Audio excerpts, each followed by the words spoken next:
এই যে postal ballot যেগুলো প্রবাসীদের জন্য পাঠানো হয়েছে, আমরা বলেছি আগের মতোই উদ্বেগ প্রকাশ করেছি, এখানে সঠিকভাবে বিবেচনা করা হয় নাই। যারা এই পোস্টাল ব্যালট প্রণয়নের কাজে ছিল এবং প্রেরণের কাজে ছিল বা এগুলোর বিষয়ে যারা দায়িত্বপ্রাপ্ত ছিল তাদেরকে ব্যাখ্যা দিতে হবে, ইলেকশন কমিশনকে ব্যাখ্যা দিতে হবে।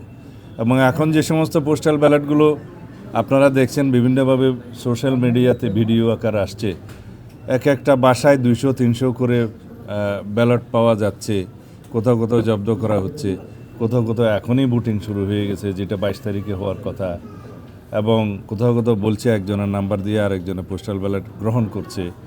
এইভাবে অনেক কিছু অনিয়ম হয়েছে।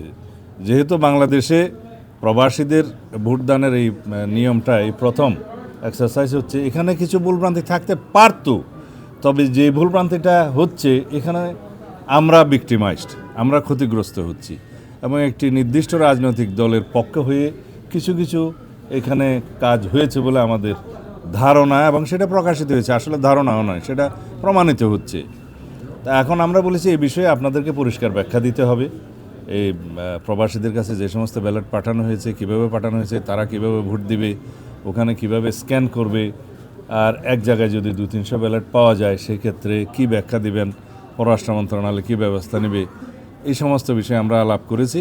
তারা তাদের ব্যাখ্যাটা দিবেন আপনাদের কাছে। আমার মনে হয় আজকেও দিতে পারে, কালকেও দিতে পারে, তাদের সময় মতো দিবেন। পোস্টাল ব্যালট দেশের অভ্যন্তরে সবচেয়ে বেশি ব্যবহৃত হবে।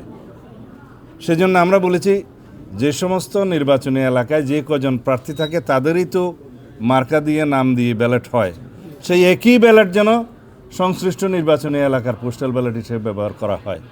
এই ব্যাপারে আমরা সুস্পষ্ট আমাদের প্রস্তাব দিয়েছি, কারণ সমস্ত মার্কাগুলো দিয়ে তো পোস্টাল ব্যালট সব কনস্টিটিউয়েন্সিতে পাঠানোর প্রয়োজন নেই, এবং সেটা দেশের মধ্যে সম্ভব নয়।